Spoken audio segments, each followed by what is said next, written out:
The founders who win are the ones who really stay visible within the ecosystem, visible with the field. Again, truly who's staying aligned and keep the motion moving, right? So I would say that is my simple advice. Make it easy for AWS to help you. What are the things in terms of the product value that will get the attention of the field to say, oh, this is interesting. This could help one of my customers? So I think for an ISV, it's very important for them to. Hey everyone, welcome back to another episode of Inside Partnering, and Happy New Year. It's, what is it, January 5th today? We are recording this and getting back from the holidays. Jen, welcome. Thank you, Chip. Thanks for having me here. Yeah, I know you've spent a little bit of time over the holidays with family down in Long Beach, but you're based in Seattle area and back home now and ready to get back into it. That's right.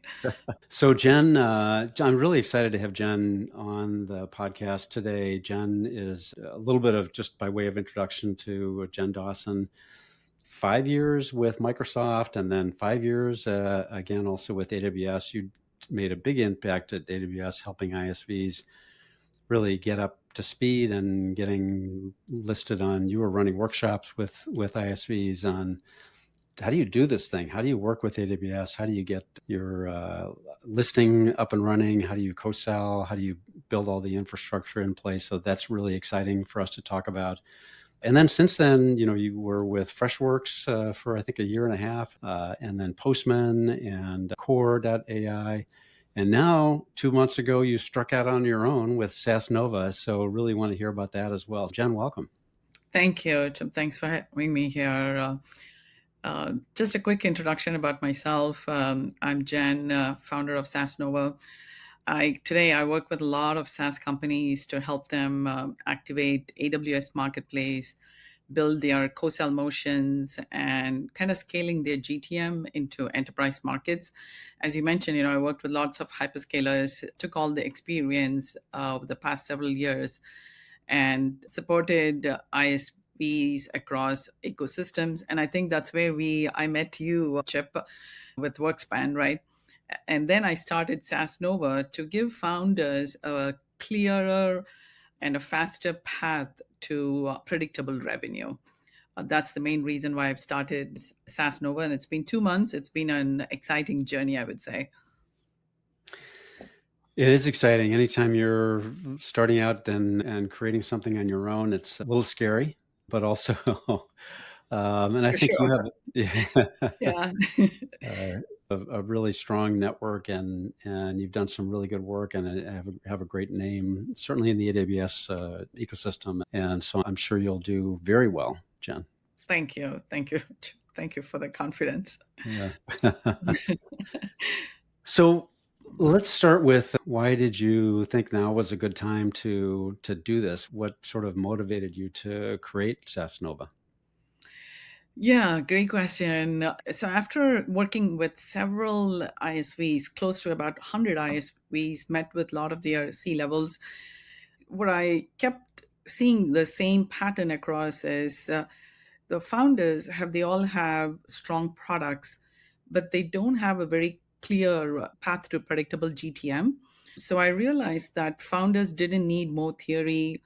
They needed a structured execution, more clarity, brutal clarity, I would say, and someone who could really help them navigate marketplace, co-sell, and enterprise GTMs. So that's the main reason why I built SaaSNova, to close that gap, that particular GTM execution gap. So it's interesting that you talk about sort of brutal reality. I think that's a good, interesting way of phrasing it. Is part of what you saw that the founders and CEOs were not really getting the real story in there as they were trying to build their GTM? They were not able to get the predictable pipeline and the revenue based on working with different hyperscalers, right? They were not able to say, okay, this is what they will get in terms of influence revenue or source revenue. That was the biggest struggle. And so, what's the solution to that? So great question. So for SaaSNova, we have three offerings that I have offered, and it's all available on AWS Marketplace, depending on where the ISV is, on what type of journey they are in. So I sit and assess them. I do a very quick assessment to really find where they are in the journey, whether they are in the early phase, mid phase, or later phase. And based on that, I prescribe programs. So we have three offerings right now. One is called Ignite, which is 10 weeks, 8 to 10 weeks. And second program is Supernova. Again, it's all based on star names. It's all star themed. SaaS Nova. Nova is like a bright shiny star. So my goal is to make all the ISVs as a bright shiny stars for AWS, right? So the second offering is Supernova. It's about 10 to 12 weeks. Again, it's all based on outcomes, milestones, making sure that there is a predictable pipeline and a revenue path for the ISVs. And the last big one, it's a flagship products, which is called Nova X, which is a 6 months service offering that I work with them. I sit on their leadership team, do a hands on execution, build the GTM program with them. Mainly, this one is built for ISV who has a very strong commitment to grow in US, right? It could be cross-border ISVs born out of other markets like APAC or India, but struggling to really grow into US market. That program could be a great way out for them. It could also be ISV is founded here in US, but still don't have any traction in US market. So it could help any ISV as well. So it's very three crisp and very clear offerings that's on AWS Marketplace today. What are the things that you have seen? Because, like you said, you've worked with hundreds of ISVs and really in a hands on way to help them get off the ground. What are the things that you see are blind spots or things that where they just didn't realize what they needed or what they were missing? Great question, because this comes up a lot. One of the biggest challenges that founders often face, especially when they're working with huge ecosystem, is really understanding the ecosystem, how it really operates, right? So, for example, as you already know, AWS is massive, thousands of sellers, so many teams are there, and lots of moving parts, right? And AWS is not the lead gen engine; it's an amplification engine, right? So they lean in when ISVs bring in a clear ICP, a strong value story, and a customer that they can take into, right?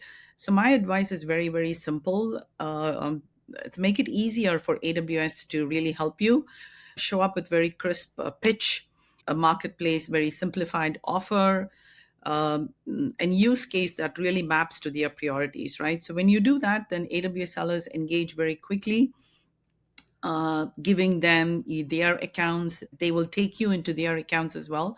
Finally, be consistent, right? So most of the ISVs where they struggle is really building the better together story with AWS, right? Mhm. And finally, as you know, Chip, AWS rewards momentum. The founders who win are the ones who really stay visible within the ecosystem, visible with the field. Again, truly who's staying aligned and keep the motion moving, right? So I would say that is my simple advice. Make it easy for AWS to help you. The better together story is, as you mentioned, it's the starting place, right? It's like it's the foundation for everything that you're going to do. And one of the things that I think, and I'd love to hear your perspective on this, but companies go to a lot of effort, both as founders and then as you're growing, building the product marketing content, right? That talks about why your product is great and why it's better than the competition and all those kinds of things. The better together story and the message for at the AWS field is slightly different, similar but different. Talk about those differences and why that's important. I think the better together messaging, why it is so critical and so important is that becomes the foundation of all GTM programs, right? Whether you build a campaign or whether you're building a landing page, all those taglines are all taken from the joint messaging, right? So first, for an ISV, it's very important to get their own messaging right, and then add the AWS sauce on top of that to make the joint story. And then the third layer comes in is the channel partner, right? So they add in the 1 + 1 = 3 story, where it's AWS plus the ISV plus a channel partner as well, right? In all these three, it's super important to keep the messaging sharp and a clear ICP, which verticals you're going to go, and how is it really going to benefit the end customer, what problems you're solving. Those are the critical things that you need to really answer for. And again, at SaaSNova, we have very clear templates to help them to, so that the ISVs can go to market much faster. So you've added a third layer on there. That's interesting. So your original core messaging about your product and your company, then the AWS sauce, the what's important to AWS and the AWS field, and then channel partner content. Talk a little bit about that. When you say channel partner, let's first of all define it. Are you talking about literally resellers, or would it be services partners, site partners? Who would you consider channel partners? You can start first with the channel partner, like I'm talking about Presidios or Hmm. the CDWs, SHIs of the world, all Hmm. the consulting partners, where because AWS has a motion called the CPPO motion, right? So Hmm. that's geared mainly towards the channel partners. So you build a motion with that. And then you also bring in your services partners. It could be GSIs, it could be any implementation partners as well, right? But first, I think getting the CPPO story is, if you are working with VARs and channel partners, then getting that story right is super critical as well. And why is that? Because the channel partner, they add the they add the acceleration, right? For scale, the channel partner piece becomes extremely critical Mm. because they have the field teams additional DGRs or additional leverage for scale, which the ISVs may not have. Mm. So the role of the channel partner becomes very critical for scale. So it's a way to leverage up your internal sales team. So you have your internal sales team, but then you also have some reseller field sales folks as well. That's right, because they give the reach. For example, CDW alone, they might have thousands of inside sales reps, right? Mm. It's very hard for an ISV to build all that by themselves. So Mhm. a good channel partner, they already have relationships and with the customers that they want to build. They want the trust over here. So when they bring the ISV into those account, they're already starting with some credibility and all that. It helps to scale much faster. Mhm. Which the same could be said for the AWS field teams as well. Definitely. Yes, definitely. Definitely. So that better together story. So talk a little bit about engaging with AWS and the field teams. You mentioned that it's critical, it's really important, and it's different than connecting with customers directly. How is that messaging for AWS and the AWS field teams different? Because the AWS alone in the field is like 60,000 sellers or even more, Mhm. 65, right? They're incredibly busy. They are managing dozens of accounts, multiple priorities, right? A huge portfolio of partners. It's so important that the ISVs don't just give them a long deck, right? It's super important.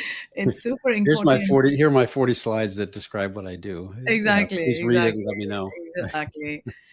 And AWS sellers, the field sellers, they love Marketplace because it removes procurement friction for their customers and all that. So the ISVs need to make sure they are on Marketplace, so their offering becomes very easier for the sellers to champion. Hmm. Because as everyone's aware, Marketplace means it's faster deals for them and they get paid as well. And plus, it's easier internal alignment, right? Hmm. Even this morning, I was talking to an ISV. This is an ISV born in India. The biggest problem that they were stating was, I'm managed by an Indian PDM there, but we want to grow into US. How do we get the attention from the field in US, right? Hmm. It's a very valid question. And I think that this is the thing we will hear from lots of ISVs who are cross border and who are born somewhere, but they're US bound, right? So I think the again, it goes back to the similar point that I was talking about, right? Making sure that you have your ICP, your sharp messaging, a marketplace ready offer, so that the AWS teams can really lean in, right? So I think the founders need to be prepared and with those messaging, and also make sure that their teams can pitch their own messaging, right? So Mm. I've worked with several ISVs where the same product, even the folks within the ISVs are not able to pitch their own products, right? So make sure that they are able to pitch your own products, plus pitch it to AWS teams as well, so the teams can lean in. And again, marketplace is the route. Everyone's leaning into marketplace right now. Making sure you're getting those early wins is super important. Once you start getting those private offers flowing in, start with just private offers, then it becomes, I mean, MPPOs, sorry for acronyms, but first start with private offers and then becomes those, and so on, right? But again, show up with clear messaging, clear ICP, and get those early wins. That will get the attention of the field. What are the things that early wins are important? That gets attention. What are the things in terms of the product value that will get the attention of the field, even at the ahead of wins, before wins? What gets the attention of the field to say, "Oh, this is interesting. This could help one of my customers"? So I think for an ISV, it's very important for them to understand what the sellers really care about, right? Hmm. The AWS sellers. So they care Hmm. about security, modernization, migration, optimization, all that, right?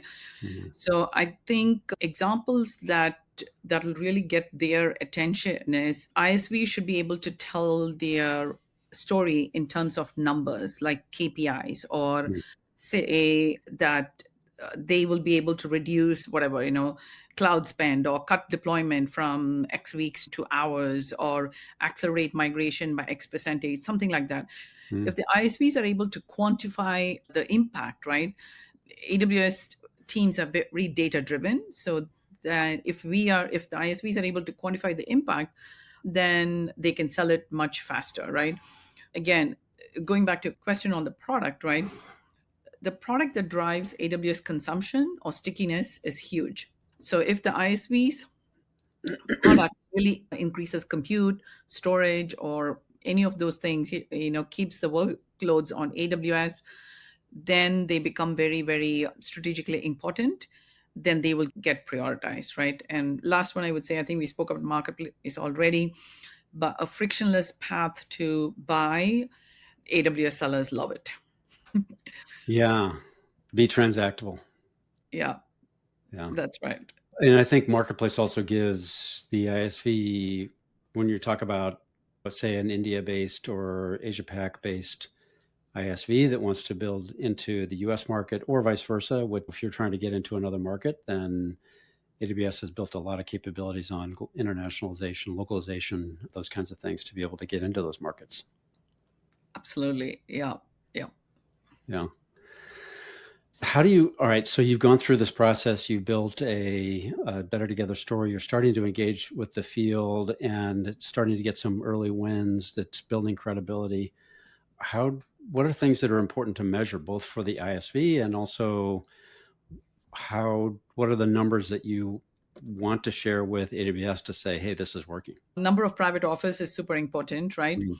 Private offers created is super important, and a deal velocity is very important. Mm. Days, like from PO to close, is very important. Those are all marketplace KPIs. Number of listings that they have is important as well. Again, some ISVs go very detailed into marketplace sourced or marketplace closed revenue. I think that is important.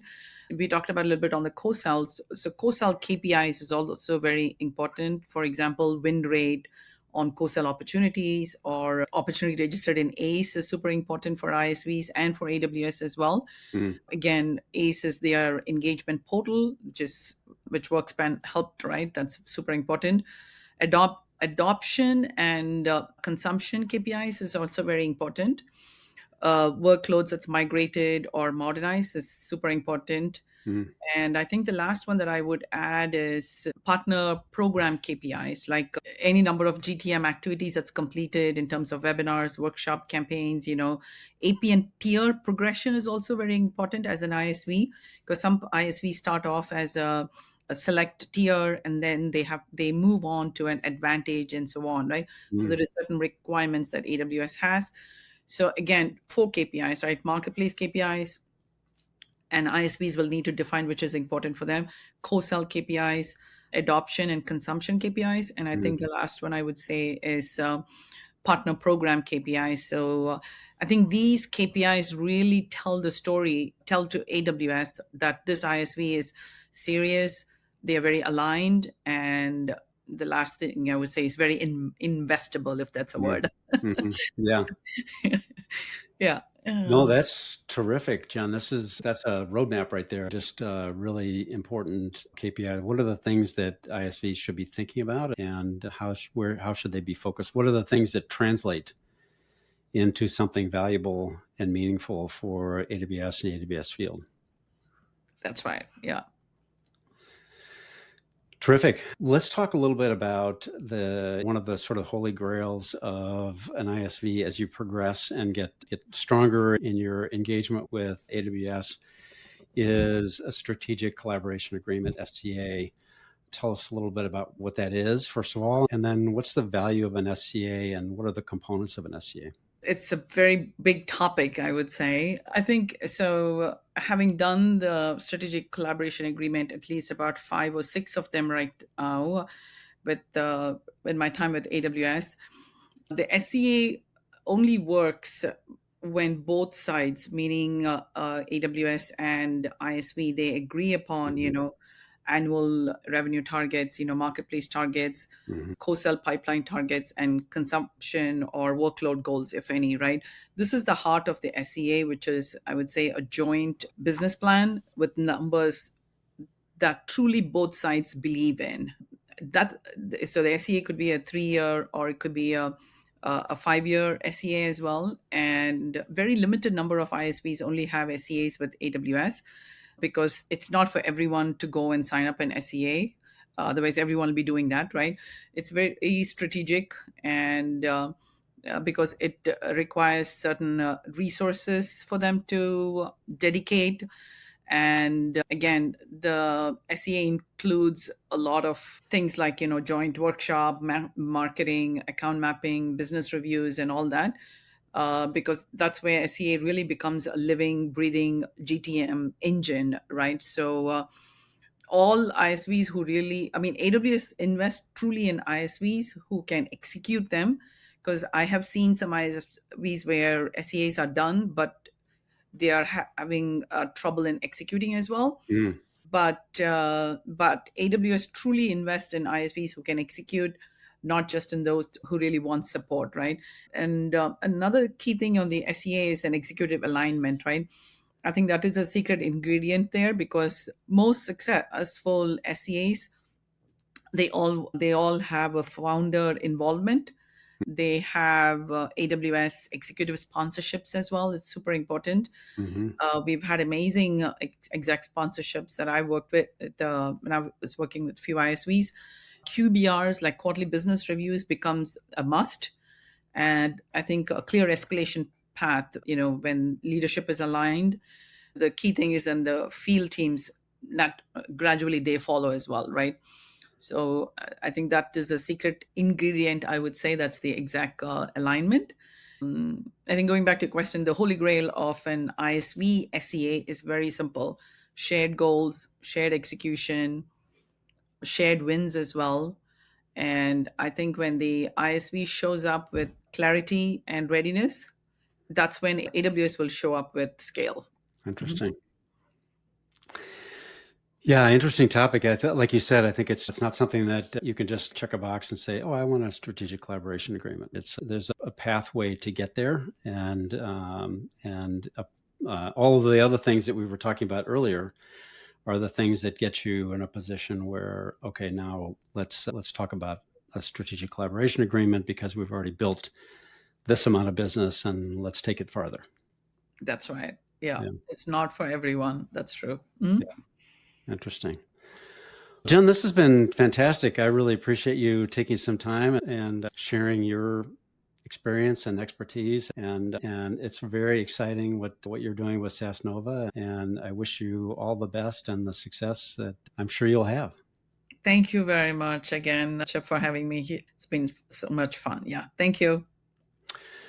Terrific. So thank you, Jen, and thank you all for joining as well. And make sure to like, share, and subscribe to Substack. So thanks, everybody, and we will see you next time. Thank Thanks, you. Yeah. Jen. Take care. Bye.